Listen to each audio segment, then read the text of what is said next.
Dinas Perindustrian dan Tenaga Kerja mulai membuka posko aduan terkait tunjangan Hari Raya atau THR di sejumlah kota di Jawa Timur.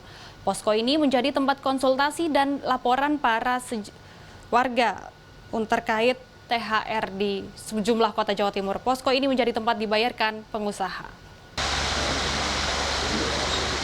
Pembayaran THR keagamaan mengacu pada Peraturan Menteri Nomor 36 Tahun 2021 tentang pengupahan, serta Permenaker Nomor 6 Tahun 2016 tentang THR keagamaan bagi pekerja di perusahaan.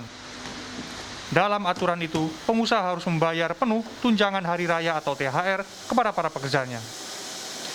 Batas waktu yang ditentukan paling lambat 7 hari sebelum Idul Fitri. Jika melanggar, ada sanksi yakni denda dan administratif yang diterima pengusaha atau pemberi kerja. Sejumlah serikat buruh menyambut baik keputusan pemerintah meski skeptis dengan proses aduannya. Wakil Sekretaris FSPMI Jawa Timur, Nurudin Hidayat menuding, aduan yang dilaporkan ke Dinas Tenaga Kerja tidak satu pun pengusaha yang dijatuhi sanksi meski telat dan tidak membayarkan THR.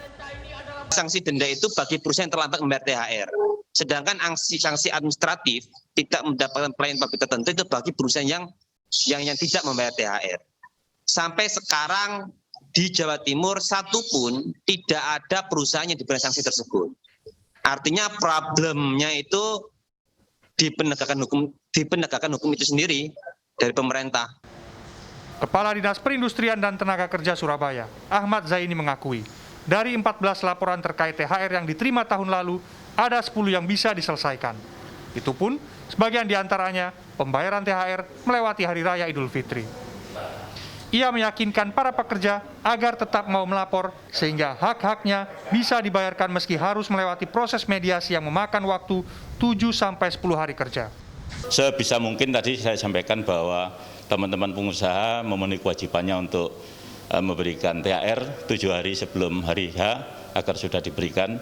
Namun toh demikian kalau ada perselisihan, persoalan yang ada di teman-teman perusahaan, teman-teman pekerja saya yakin sudah dewasa di Surabaya ini.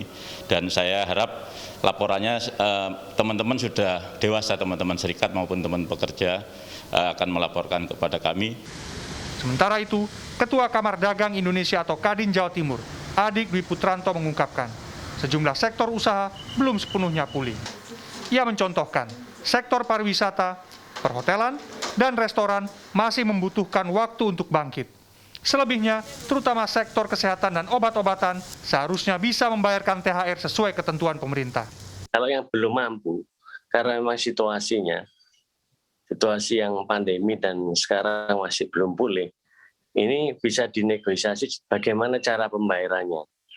Kalau dari angkanya 100% mungkin, tapi bisa dibayarkan mungkin beberapa kali. Sejumlah serikat pekerja mewanti-wanti pengusaha dan pemerintah agar THR tidak dicicil seperti tahun lalu.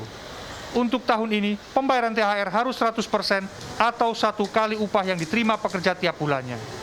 Tim Liputan,